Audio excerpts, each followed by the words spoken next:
ప్రభుత్వం ఏర్పడ్డాక 6 నెలల కాలం కాకముందే వేల కోట్ల రూపాయలు పేద మధ్యతరగతి కుటుంబాల మీద విద్యుత్ కరెంటు బిల్లు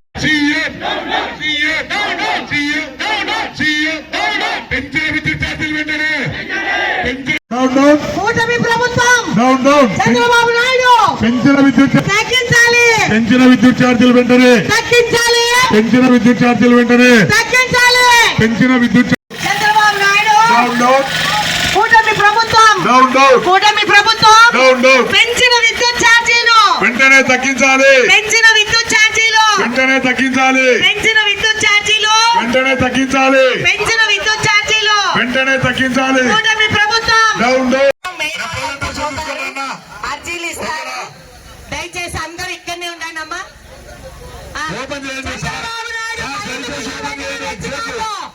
తగ్గించాలి.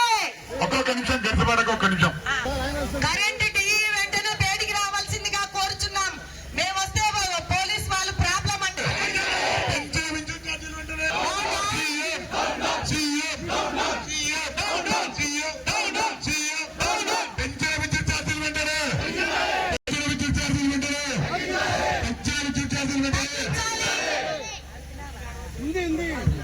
తగ్గించాలి వెంటనే విద్యుత్ ఛార్జీలు.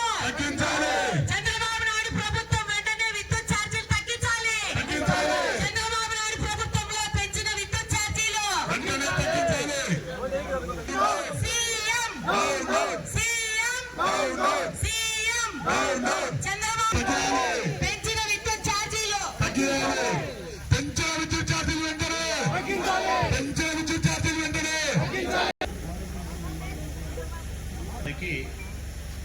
వైఎస్ఆర్ కాంగ్రెస్ పార్టీ వైపు నుంచి హృదయపూర్వకంగా నమస్కరించి విజ్ఞప్తి చేస్తూ ఉన్నాం.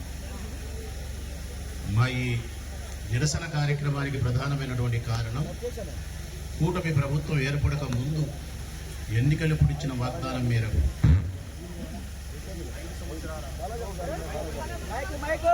సంవత్సరాల కాలం వరకు మా ప్రభుత్వం ఏర్పడితే విద్యుత్ బిల్లులు పెంచమని, విద్యుత్ బిల్లులు తగ్గిస్తామని, నాణ్యత కలిగిన కరెంటు పేదవారికి అందిస్తామని చెప్పి కూటమి పార్టీలు అధికారంలోకి వచ్చినాయి. అధికారంలోకి వచ్చిన తర్వాత 6 నెలలు గడిచిన కోట్ల రూపాయలు, సుమారుగా 2 బిల్లులు 16,000 కోట్ల రూపాయలు ప్రజల మీద భారం వేసినారు. మళ్ళీ ఒక 7,000 భారం పడే పరిస్థితి కూడా కనిపిస్తూ ఉంది. ఈ లెక్కన ప్రభుత్వం ఏర్పడిన 6 నెలలకే కరెంటు ఛార్జీలు పెంచుతూ పోతే, ఇక 5 సంవత్సరాల పొడుగునా పెంచుతూ పోతే 1,000 రూపాయలు ఉండే బిల్లు 5 సంవత్సరాలు పూర్తయ్యే నాటికి 3,000 4,000 చేరే పరిస్థితి ఏర్పడుతుంది. ఇది పేదవారికి అత్యంత బరువు, అత్యంత ఆర్థిక పరిస్థితి చిన్నాభిన్నమయ్యే పరిస్థితి.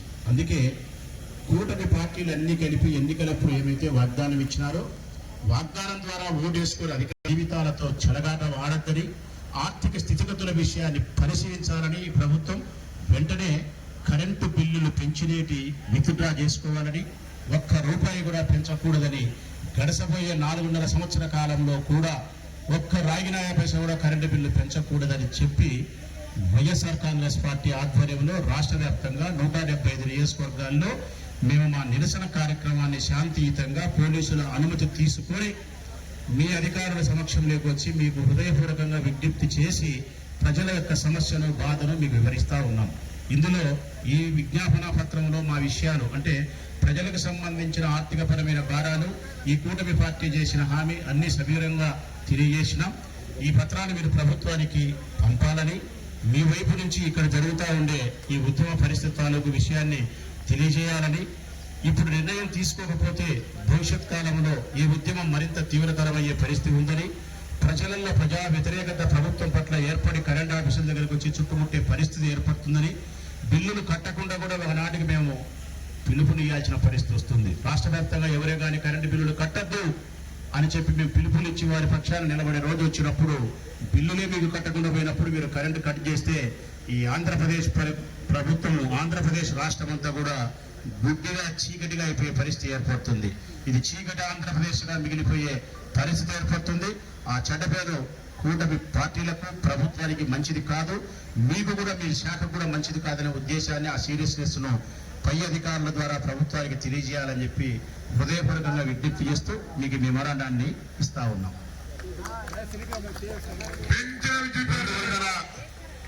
జగన్మోహన్ రెడ్డి గారి ప్రభుత్వంలో ఎస్సీ ఎస్టీ కులాలకు 200 యూనిట్ల వరకు ఏ విధంగా అయితే ఉచితం ఇచ్చినామో దానిలో కూడా అనేక రకాల అపోహలు ఉన్నాయి. ఈ రోజుకి మీరు ఇస్తున్నారో ఇయ్యలేదో తెలియదు, కానీ 200 యూనిట్ల వరకు విద్యుత్ ఉచితం ఇయ్యలేదని ఒక వార్త బయటకు వస్తూ ఉంది. కాబట్టి దాని మీద కూడా మీరు సవివరంగా మీ అధికారులు ఒక స్టేట్మెంట్ ఇవ్వాల్సిన అవసరం ఉంది.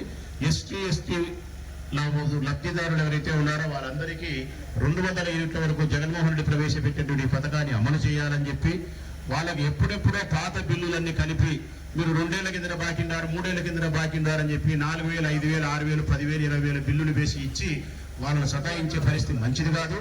ఎస్సీ దళిత బిడ్డలందరూ కూడా పేదరికంలో ఉండేవారు. వారు 2,000, 3,000 కరెంటు బిల్లులు కట్టే పరిస్థితి లేదు. కాబట్టి వారి పట్ల దయాత్మ హృదయాన్ని ప్రభుత్వం కలిగి ఉండి రాగి నయా పైసా కూడా వారితో బిల్లులు వసూలు చేయకూడదని చెప్పి మేము మనస్ఫూర్తిగా విజ్ఞప్తి చేస్తూ ఉన్నాం.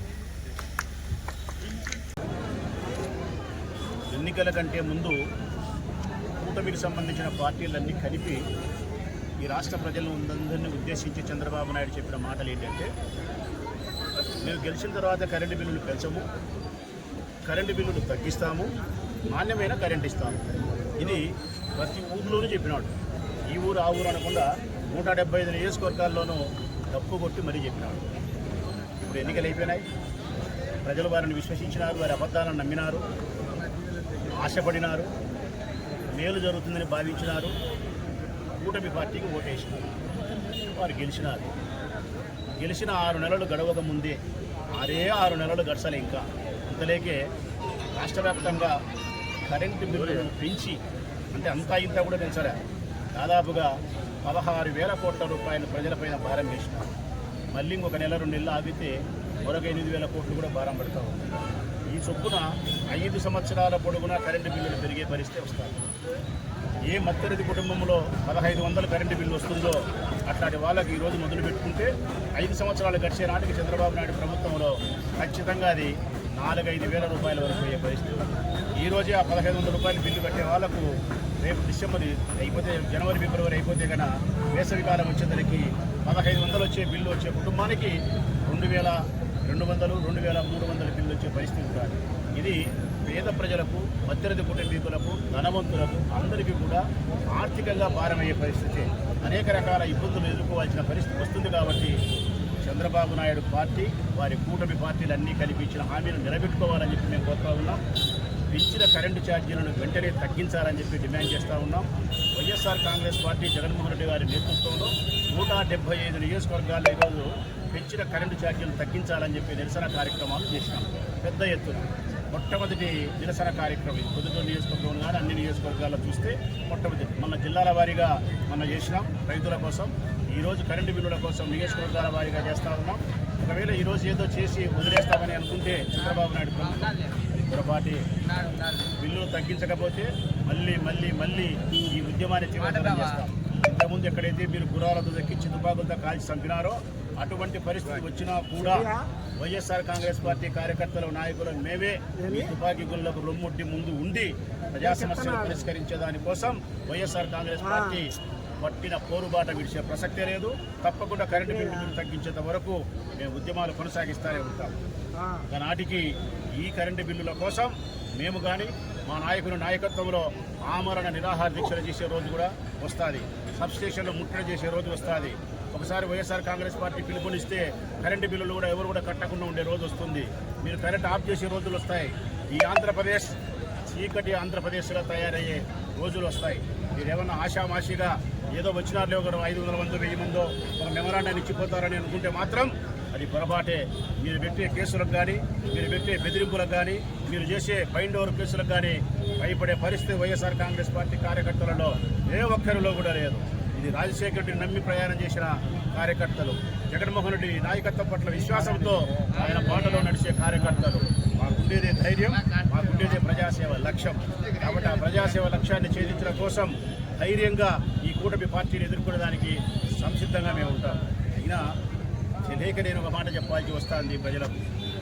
చంద్రబాబు నాయుడు అబద్ధాలు చెప్పడం, మోసం చేయడం కొత్తన, ఈ ప్రజలు మోసపోవడం పాతన. రెండూ పాతవే, కొత్తవేవి కాదు. అయినా సరే పేదరికం చెడ్డది కాబట్టి పదే పదే అబద్ధాలు చెప్తా ఉన్నా, మోసాలు చేస్తూ ఉన్నా. పేదరికం చెడ్డది కాబట్టి నమ్మి మోసపోతూ ఉన్నారు.